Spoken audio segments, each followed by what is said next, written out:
मेरा नाम है Srishti Jayant Deshmukh and you are watching me on DKT। काफ़ी लोग ये पूछ रहे हैं कि आपने ऐसा क्या किया कि आज ऐसा हो गया है।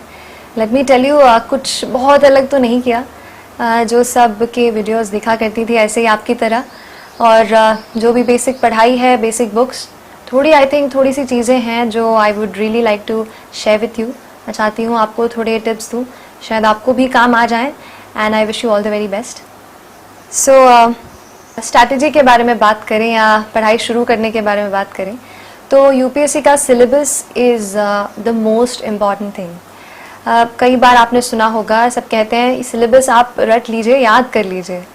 तो ये चीज़ इसलिए ज़रूरी है कि जब आप सिलेबस को पढ़ लेते हैं, पता होता है कि 1, 2, 3, 4 पेपर्स में, प्रीलिम्स में क्या पूछा जाने वाला है और टॉपिक का नाम दिया होता है, तो आपको आइडिया हो जाता है। जब आप कोई और न्यूज़पेपर या बुक पढ़ते हैं तो आप उससे डिलिनिएट कर सकते हैं क्या चीज़ें इंपॉर्टेंट हैं और क्या चीज़ें अवॉइड की जाएं। तो सिलेबस की कॉपी ज़रूर अपने स्टडी टेबल पे रखें एंड डेली आप उसको देखते रहें। सिलेबस के अलावा मैं कहूँगी UPSC के जो प्रीवियस ईयर क्वेश्चन पेपर्स हैं, वेदर इट इज़ प्रीलिम्स और मेंस, जो भी हैं, आप उनकी कॉपीज़ निकाल लीजिए। जब मैंने शुरू किया था पढ़ाई करना तो लास्ट 5 से 7 इयर्स के सारे पेपर्स मैंने प्रिंट करा के रख लिए थे। तो हर रोज़ जब पढ़ाई हो जाए तो रात को आधे घंटे के लिए सही क्वेश्चंस एक बार देख लें। जब हम डायरेक्टली UPSC के क्वेश्चंस देखते हैं, उनका स्टैंडर्ड क्योंकि अलग ही होता है किसी भी टेस्ट सीरीज़ के अलावा, तो वो हमारे दिमाग में अगर चलते रहें तो वो बहुत ज़्यादा फ़ायदा करते हैं। अगर एग्ज़ाम पैटर्न की बात करूं तो UPSC जो है एग्ज़ाम सिविल सर्विस, ये 3 फेज़ में होता है। पहले prelims, then mains and finally interview. तो कई बार मतलब मेरी खुद के एक्सपीरियंस से कह रही हूँ कि इसको मैंने तीनों को अलग अलग तो नहीं सोचा, लेकिन एक इंटीग्रेटेड प्रिपरेशन की, क्योंकि बुक्स भी मेजरली सेम ही रहती हैं। बस इतना कहूँगी कि as and when exam approaches, वहाँ पे थोड़ा अपना एटीट्यूड बदलना पड़ेगा। जैसे प्रीलिम्स आएगा तो थोड़े ज़्यादा ऑब्जेक्टिव और कुछ फैक्ट्स लर्न करना शुरू करना पड़ेगा एग्ज़ाम के 2-3 महीने पहले, और जब मेंस आता है तो अच्छे से आंसर राइटिंग में लगना पड़ेगा। तो ये थोड़े चेंजेस हैं, लेकिन नॉलेज वाइज बोला जाए तो आई थिंक एक इंटीग्रेटेड प्रेपरेशन अच्छा काम करती है। ऑप्शनल की बात करूं तो बहुत सारे ऑप्शनल सब्जेक्ट्स हैं। मेरा बैकग्राउंड इंजीनियरिंग रहा है और केमिकल इंजीनियरिंग अवेलेबल नहीं था CSE में ऑप्शनल, तो आई चोज़ सोशियोलॉजी क्योंकि I felt it was really interesting.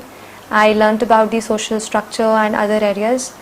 तो ऐसा कुछ भी नहीं, आप अपने चॉइस के हिसाब से पॉलिटिकल साइंस, अपावैड, इतने सारे, I can not even take the names, जो भी आपका ग्रेजुएशन सब्जेक्ट से अगर मेल खाता हो तो इससे बेहतर कुछ भी नहीं। या इसके अलावा आप जो भी लेना चाहते हैं आप ऑप्शनल ले सकते हैं। अगर प्रिपरेशन के एक रोड मैप की बात करें कि कैसे अपने आप को इस पूरे प्रोसेस से गाइड करना है, तो मैं ये कहूँगी make newspaper your best friend. आप कोई भी न्यूज़पेपर पढ़ सकते हैं, जनरली 2 रेकमेंडेड हैं, the Hindu and the Indian express. तो मैंने पहले तो प्रीलिम्स और मेंस के लिए द हिंदू ही पढ़ा था। इंटरव्यू का कॉल आया, उसके बाद दूसरा न्यूज़पेपर पढ़ना शुरू किया। बट आई ऑल्सो से कि न्यूज़पेपर केवल हार्ड कॉपी हम पढ़ते ही हैं, बाकी एडिटोरियल्स जो इम्पोर्टेंट कहीं और आ जाते हैं वो भी, उस पर भी थोड़ी नज़र हमें बनाए रखनी होती है। तो न्यूज़पेपर्स की बात चल रही है तो थोड़े और मैगज़ीन्स का कह दूँ तो योजना मैगज़ीन मैंने रेफ़र की थी। शुरुआत में कुरुक्षेत्र भी पढ़ी, पर फिर लगा कि योजना विल सफाइस। तो उससे होता ये है योजना से कि जो इम्पोर्टेंट टॉपिक है और या जो गवर्नमेंट की जो स्कीम्स हैं वो बहुत ही ऑथेंटिक मटेरियल हमें मिल जाता है। कहीं और वेबसाइट पे जाएंगे तो शायद कुछ काट दिया जाए, बट योजना में आपको सब कुछ एक जगह पे उस टॉपिक के बारे में बता दिया जाएगा। तो योजना को आप फॉलो करें। इसके अलावा कोई और मैगज़ीन तो नहीं मैंने ली थी। अगर करंट अफेयर्स की बात करूं तो ये कहूँगी कि न्यूज़पेपर तो हम पढ़ ही रहे हैं, इसके अलावा कुछ ऐसे सोर्सेज जो मैं बताना चाहूँगी, करंट अफेयर्स पे ज़्यादा इसलिए फोकस कर रही हूँ क्योंकि मेरा प्रेपरेशन का एक, जैसे मैं 2 पिलर्स कहती हूँ, एक तो करंट अफेयर्स, दूसरा टेस्ट सीरीज़। तो एक जो पिलर है करंट अफेयर्स, उसी से बेस होके आपकी बाकी की प्रिपरेशन बहुत हो जाती है। जैसे मान लीजिए, I will give you an example, आपने हिंदू पेपर पढ़ा, कहीं आपको लगा कि this animal is being poached somewhere and the authorities have caught the poachers, so either you can make a note of it that animal poaching has happened, या तो आप इसको थोड़ा और नेक्स्ट लेवल पे ले जाएं एंड थोड़ा क्यूरियस हो, note down the name of the animal, what is the IUCN status of that animal, कौन से नेशनल पार्क में है और वो कौन सा स्टेट है जिसकी नेशनल पार्क की हम बात कर रहे हैं। फिर पता कर लीजिए उस स्टेट में और कितने नेशनल पार्क्स हैं। तो वो एक छोटी सी न्यूज़ से आपका एनवायरनमेंट का सेक्शन थोड़ा सा आज उस दिन कवर हो जाएगा। ऐसा करंट अफेयर्स बेस्ड स्टडी कीजिए कि जो भी आपको एडिटोरियल भी मिल रहा है, मान लीजिए लास्ट ईयर थोड़ा साइमल्टेनियस इलेक्शन को लेकर के बहुत सारे आर्टिकल्स आए, तो साइमल्टेनियस इलेक्शन एक बार आपने पढ़ लिया, ठीक है, कोई कह रहा है बहुत अच्छी बात है, कोई कह रहा है नहीं इतना नहीं है, पॉसिबल नहीं हो पाएगा, तो ज़्यादा से जैसे हम 3-4 उस पर आर्टिकल्स पढ़ लें, उसके बाद खुद की एक कॉपी बनाइए।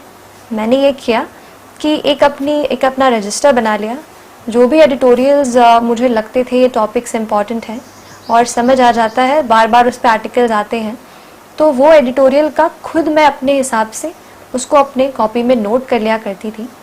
हाँ, इसको लेके थोड़ा रहता है कि क्या खुद की लैंग्वेज में लिखें या वही लैंग्वेज लिखें।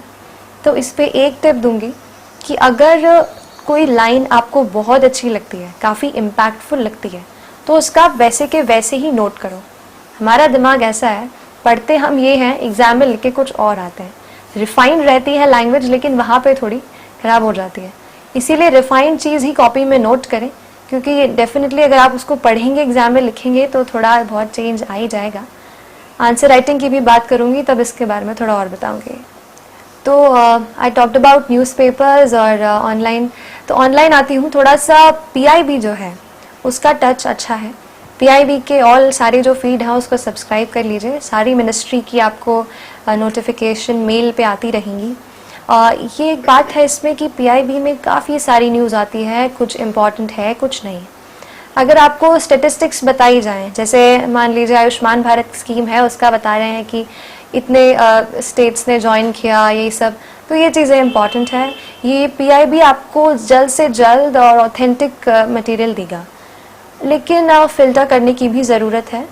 अगर कोई चीज़ आपको लगती है कि नहीं है, तो ये चीज़ जैसे मैं कह रही थी, सिलेबस और प्रीवियस ईयर पेपर्स ये आपको बताएंगे कि क्या आपको छोड़ना है क्या नहीं।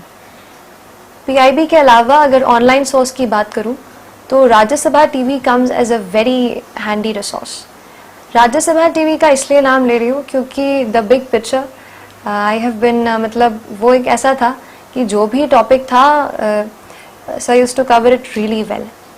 एक अनबायस्ड पर्सपेक्टिव मिल जाता है और दूसरे सोर्सेज के बजाय, और एक थोड़ा कॉम्प्रिहेंसिवली टच हो जाता है।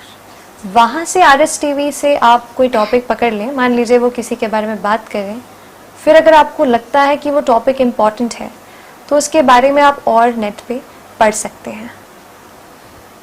UPSC के प्रीलिम्स के लास्ट ईयर के पेपर को देख के थोड़ा सा ये लगा कि डायनामिज्म ज़्यादा आ गया है, थोड़ा क्यूरियस होना पड़ेगा। तो कहीं जैसे इंडेक्स, जैसे लास्ट ईयर आया था कि रूल ऑफ लॉ इंडेक्स कहाँ पे किसका है, तो I could eliminate the rest of the options. भले ही मुझे वो उसका नहीं पता था, वर्ल्ड जस्टिस प्रोजेक्ट, लेकिन आई कुड एलिमिनेट। तो वो चीज़ पॉसिबल इसलिए हो पाई क्योंकि थोड़ा इंडेक्सेस का एक नोट बना के रख लिया था। जहाँ पे भी कोई इंडेक्स छपता था कि ये कहाँ इंडेक्स में इंडिया का इतना रैंकिंग है, उसको नोट कर लिया कॉपी में।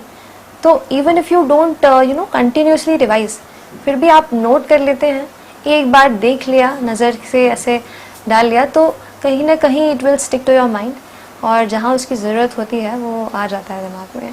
जैसा मैं आर्टिकल्स की बात कर रही थी न्यूज़पेपर्स में, तो केवल एक न्यूज़पेपर नहीं, मतलब एक न्यूज़पेपर तो पूरा पढ़ें, बट ये कहूँगी कि ऑनलाइन जैसे कुछ इम्पॉर्टेंट आर्टिकल्स बहुत सारी वेबसाइट्स हैं जो डेली बेसिस पे आपको देती हैं, वो आर्टिकल बस आपने पढ़ लिए तो थोड़ा आइडिया हो जाएगा। जैसे इस एग्ज़ाम के 2 स्टेप्स हैं।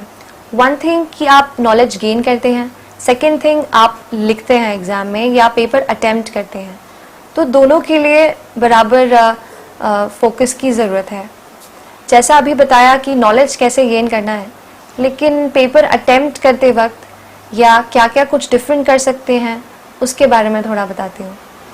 अगर जनरल स्टडीज़ की कुछ स्पेशल स्ट्रैटेजी की बात करूँ तो जैसा मैंने कहा करंट अफेयर्स रहा ज़्यादातर, पर कुछ पेपर्स जैसे हमारे हैं GS1 जहाँ पे हिस्ट्री है, ज्योग्राफी है, काफ़ी स्टैटिक सा पार्ट है, तो वहाँ पे तो बुक्स डेफिनेटली पढ़नी पड़ेंगी।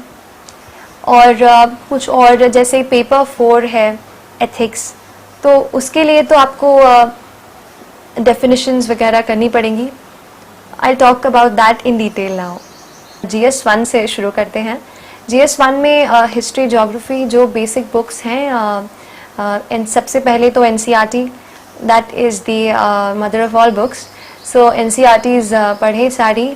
इनफैक्ट आई थिंक ज्योग्राफी के लिए तो NCERTs भी 6 से लेकर 12 पढ़ लेंगे, that will be enough. History के लिए भी NCERTs I will say, like modern India जैसे, उसके लिए आप थोड़ा रेफरेंस बुक्स जैसे स्पेक्ट्रम की जो किताब है वो रेफ़र कर सकते हैं।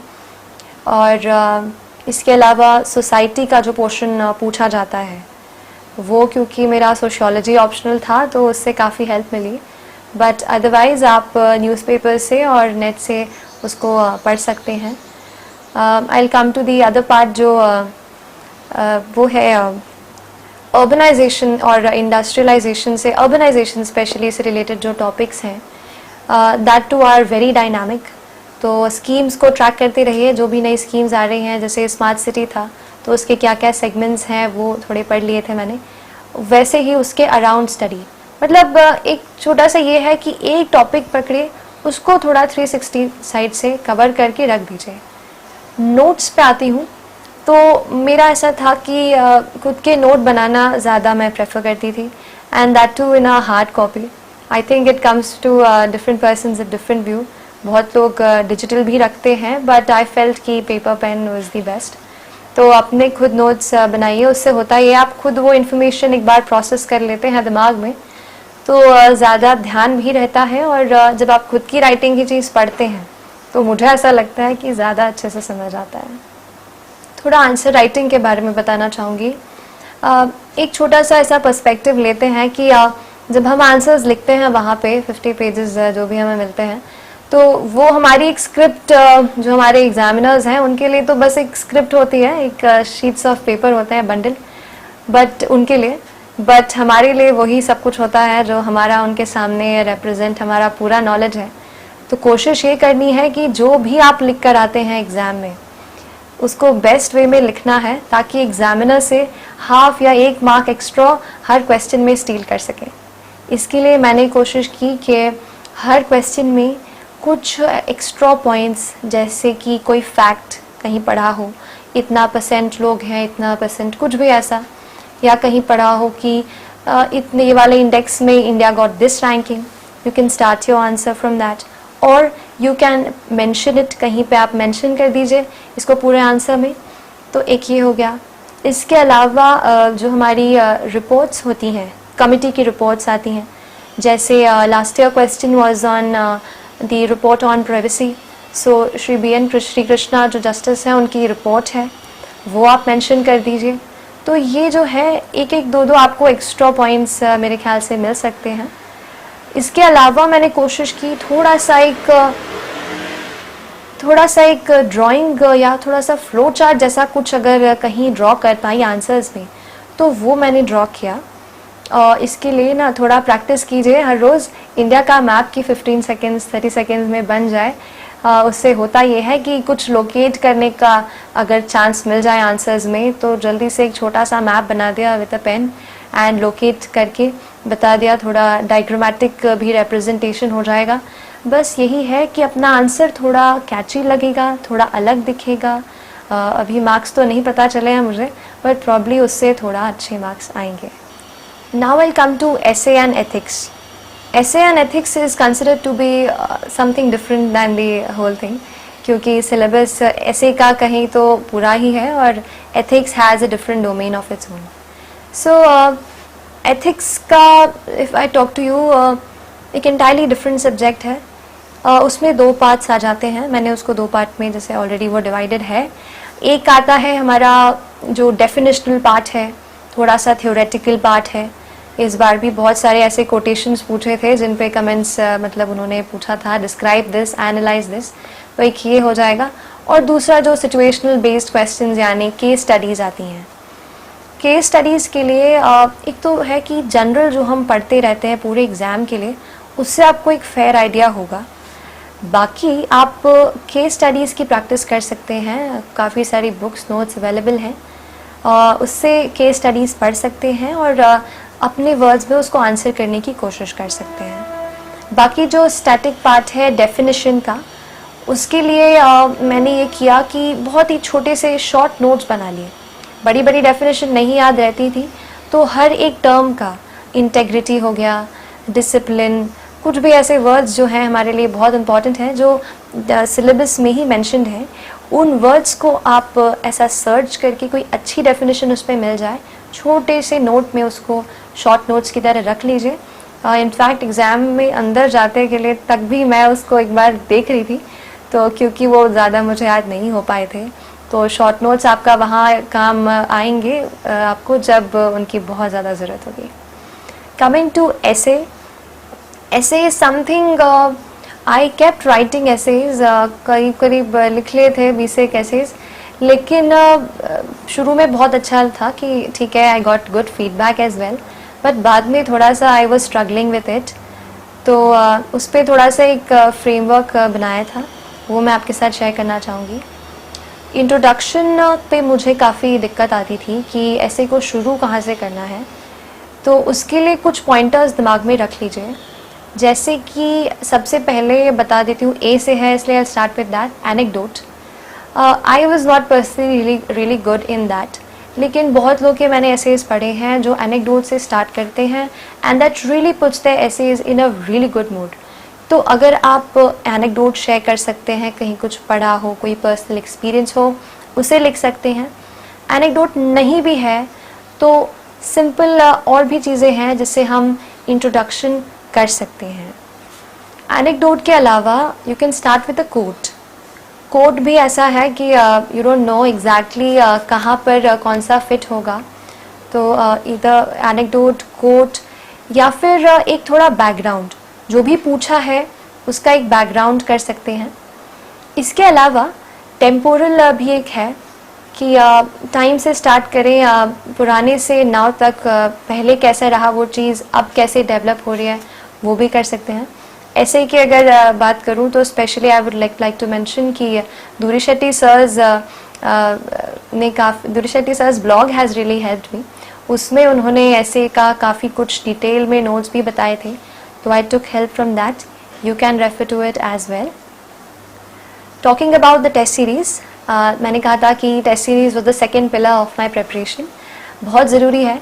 आई prepared away from Delhi but I wanted to stay connected. लगा कि दिल्ली में जो भी माहौल है, जो भी टेस्ट हैं, वो पता रहे क्या क्वेश्चंस पूछे जाते हैं. इसमें टेस्ट सीरीज़ ने ही सबसे ज़्यादा हेल्प किया.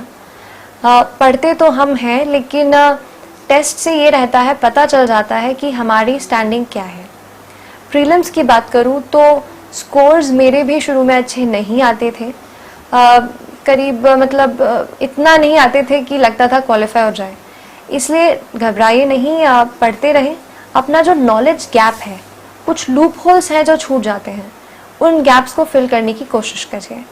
कोई सब्जेक्ट हो जिसमें आप वीक हैं, उसको आइडेंटिफाई कीजिए. आजकल हम लोग एलिमिनेशन मेथड पे काफ़ी भरोसा करने लग गए हैं, लेकिन यूपीएससी कैन ट्रिक यू, इसलिए कोई एक मेथड को फॉलो नहीं करना है. एलिमिनेशन ठीक है, अच्छी बात है, जहाँ पे आप उसको लगा सकते हैं लगाइए, लेकिन थोड़ा नॉलेज लूप को भी फिल कीजिए. हाँ, मैं कहूँगी कुछ ऐसे क्वेश्चंस होते हैं जो छोड़ने लायक ही होते हैं, तो you should know those questions which you can leave. ज़्यादा स्कोर के लिए आप अपने नेगेटिव ना कराएं। मैंने काफ़ी नेगेटिव से स्ट्रगल किया था और जो मैं अटेम्प्ट भी दिया इस साल उसमें भी मैंने काफ़ी नेगेटिव किए हैं, ऐसा मुझे लगता है। लेकिन फिर वो है ना क्यूरियोसिटी, कहीं थोड़ी सी क्यूरियस हो गई थी कि दिल्ली और दिल्ली का लॉन्गिट्यूड है और कैसे पास होता है, and I got that question. Coming to test series specially for prelims, बहुत ज़्यादा टेस्ट तो नहीं लगाने हैं, इसीलिए जैसे हम क्या करते हैं टेस्ट सीरीज सब बोलते हैं तो हर रोज़ एक टेस्ट लगाते हैं 100 सवाल, probably that won't help. Coming very close to the exam आप you can go for the tests, but apart from that 50 questions अगर 2-3 months बिफोर द एग्ज़ाम करें specially for that subject, so that will be good. Otherwise online platforms पे daily basis पे कुछ questions डाले जाते हैं। मैं दोनों तीनों वेबसाइट्स में जो भी क्वेश्चंस डाले जाते थे 5 या 6 हर रोज़ उनको सॉल्व करती थी और जो भी इम्पोर्टेंट था उसको नोट करती थी। अगर फ्री या ऐसी टेस्ट सीरीज़ की बात की जाए तो जैसा मैंने बताया ऑनलाइन जो डेली क्वेश्चंस डाले जाते हैं वो आप सॉल्व कर सकते हैं। इसके अलावा जो भी ऑनलाइन रिसोर्सेज हैं उनको एक्सेस कर। इंटरव्यू पे आती हूँ। इंटरव्यू एक बहुत ही अवेटेड मोमेंट होता है और लेकिन मैं कहूँगी ज़्यादातर नॉलेज बेस हमारा ऑलरेडी बन चुका होता है।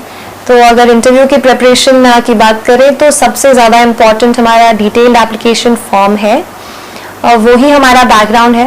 That is the only paper जो कि हमारा इंटरव्यू ले रहे हैं उनके पास है, तो उसको हमें बहुत अच्छे से प्रिपेयर करना है। जो भी वर्ड आपने उसमें मेंशन किया हो उसको आपको बहुत अच्छे से कवर करना है। एक क्वेश्चन रहता है कि क्या मेंशन करें क्या ना मेंशन करें। हॉबीज़ की मैं अपना पर्सनल एग्जांपल दे देती हूँ। बहुत सारे गाने सुनती थी लेकिन ये था कि कुछ टेक्निकल पता नहीं था, तो मैंने सोचा कि जिसका थोड़ा पता है वो मेंशन किया जाए और ये भले ही मैं इसको बहुत अच्छे से कर रही हूँ इसको अवॉइड करूँ। तो आप अपना you can decide for yourself because we have a good amount of time with us जहाँ पे हम जो भी नहीं ब्रशअप कर पाए उसको ब्रशअप कर सकते हैं। तो even if you mention study very nicely for that. Coming to the interview questions, कई बार इट्स लाइक कुछ कन्विंसिंग रीजन पूछते हैं why do you want to join the civil service. This is the most important question जिसका हम rehearsal भी करते हैं, लेकिन ये क्वेश्चन मुझे नहीं पूछा गया लकीली। मेरे क्वेश्चंस काफ़ी जनरल थे and the board was really cordial. तो मैं ये कहूँगी इस स्पेशल क्वेश्चन के लिए मैंने कुछ ऐसे प्रिपेयर किया था कि आई सेड मतलब if I utilise this is the only field जहाँ पे मैं अपने नॉलेज के बेसिस पे लेर्निंग कैपेसिटी के बेसिस पे एक ऐसे पोजीशन पे पहुँच सकती हूँ जहाँ पे बहुत सारे लोगों को पॉजिटिवली इम्पैक्ट कर सकूँ। और भी रास्ते हैं लेकिन नॉलेज और लर्निंग से ये वाला ही है। बाकी ये भी काफ़ी लोग हैं कि जैसे कहीं प्राइवेट सेक्टर में इम्पैक्ट इतना नहीं जा सकता जितना यहाँ आप कर सकते हैं, तो उस पर तो आपका पर्सनल रीज़न है, जो भी आप फिट समझें वो आप बता सकते हैं। But you have to be very confident. Body language का प्रैक्टिस ज़रूर करें। हम लोग थोड़े लथार्जिक हो जाते हैं इसलिए थोड़े मॉक इंटरव्यूज़ ले लें। मॉक इंटरव्यूज़ एक्सप्लेन हमें ये कर देते हैं कि क्या क्या कैसे कैसे बैठना है उठना है, थोड़ा सा बॉडी लैंग्वेज पॉलिश हो जाए तो वहाँ पे कॉन्फिडेंटली बात कर पाते हैं। करंट अफेयर्स की बात करूँ तो करंट अफेयर्स तो हम न्यूज़पेपर पढ़ना मत छोड़िए, उसको पढ़ते रहिए, उससे पता रहेगा क्या चीज़ सही है। और आप अपने आंसर्स को रिहर्स कीजिए मिरर के सामने खड़े होके और अपना डर उससे काफ़ी कम हो जाए। Coming to the practice of answer writing, कितना टाइम देना है, मैं कहूँगी हर रोज़ 2-3 आंसर ज़रूर लिखें और हो सके तो उसको किसी मेंटोर से चेक करवाएं या फिर ऑनलाइन जो फोरम्स हैं मैं तो वहीं डाल दिया करती थी, फ्रेंड्स जो रहते हैं दे वाले। उसके अलावा दूसरों के भी आंसर्स जब आप देखते हैं तो आपको समझ में आता है कि क्या अच्छा दिखता है, क्योंकि हमारे आंसर में हम खुद नहीं समझ पाते कि कैसी चीज़ें कुछ अच्छी हैं या बुरी। जब कोई और हमें बताता है तो वो है, तो आप किसी और का आंसर देखिए और उनको भी बताएं क्या अच्छा बुरा है and share your views.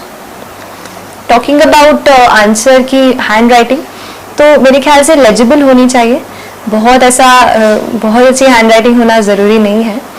And points या पैराग्राफ्स वाला जो क्वेश्चन हमें रहता है कि पॉइंट में लिखें या पैरा में, तो it depends on the question की नीड पे है। अगर बोला है कि एन्यूमरेट, तो एन्यूमरेट में तो अच्छे से आप नंबर डाल के लिख सकते हैं। कई और ऐसी चीज़ें हैं जिसमें लगता है कि पॉइंट्स हमारे पास हैं, हम ऐसे फ्रेमवर्क्स बनाते हैं जैसे सोशल, इकोनॉमिक, पॉलिटिकल, जो भी है, एनवायरमेंटल, लीगल, ऐसे थोड़े पॉइंटर्स बना के भी लिख सकते हैं। या फिर जिसमें आपको लगता है कि आपको पैरा में बताने की ज़रूरत है, कोई डेफिनेशन आप एक्सप्लेन कर रहे हैं, तो पैराग्राफ्स को यूज़ कीजिए। आंसर राइटिंग में एक और चीज़ जो मैं पहले बताना भूल गई थी, मैंने थोड़े फ्रेमवर्क्स का यूज़ किया। जैसे मान लीजिए कंक्लूजन की बात है, तो कंक्लूजन में अगर कोई फ्रेमवर्क आप ऑलरेडी सोच के जाएं, तो वहाँ पे लिखना आसान हो जाता है। देयर आर सर्टेन कीवर्ड्स जो काफ़ी काम आते हैं, जैसे ease of living, ease of doing science. ये चीज़ें आपको बजट और इकोनॉमिक सर्वे से मिलेगी। इकोनॉमिक सर्वे एक ऐसा डिटेल डॉक्यूमेंट है जो गवर्नमेंट की सारी चीज़ों के बारे में बताएगा, तो उसको रेफर कीजिए, उससे कीवर्ड्स निकालिए और वो कीवर्ड्स अपने आंसर में यूज़ कीजिए। फ्रेमवर्क्स की बात करूं तो फ्रेमवर्क्स पे ऐसा कुछ कर सकते हैं जैसे न्यू इंडिया 2022, ये एक अच्छा कंक्लूजन फ्रेमवर्क है। थोड़ा एक्सप्लेन कर दिया, if coordination is there, if this is there, then a new India 2022 can be achieved. तो ऐसे कुछ फैक्टर्स घर से ही प्रिपेयर करके जाइए, ताकि आप जब आंसर लिखें तो these things can be directly utilised. Finally I'd like to end this, और थोड़ा सा एक मोटिवेशन के तौर पे यही कहूँगी कि डोंट बी फेयरफुल। इतनी भी बड़ी एग्ज़ाम नहीं है, मैंने भी फर्स्ट ही अटेम्प्ट था मेरा, और काफ़ी सेल्फ स्टडी पे फोकस किया, इसलिए बड़ा सपना देखा है तो हो जाने दीजिए। और कंसिस्टेंट एफर्ट्स रखिए अपने, हर रोज़ जितना टाइम देते हैं उतना ज़रूर दीजिए। हॉबीज़ भी डेवलप कीजिए, अपने आप को रिलैक्स रखिए, और ये एक एग्ज़ाम है, ये ध्यान रखिए। पूरी लाइफ बहुत अलग, बहुत बड़ी है, इसलिए एक एग्ज़ाम की तरह रखिए। डिवोटेड रहिए, डिसिप्लिन रहिए, and I am sure you'll get through. So all the very best to all the viewers. Thank you so much.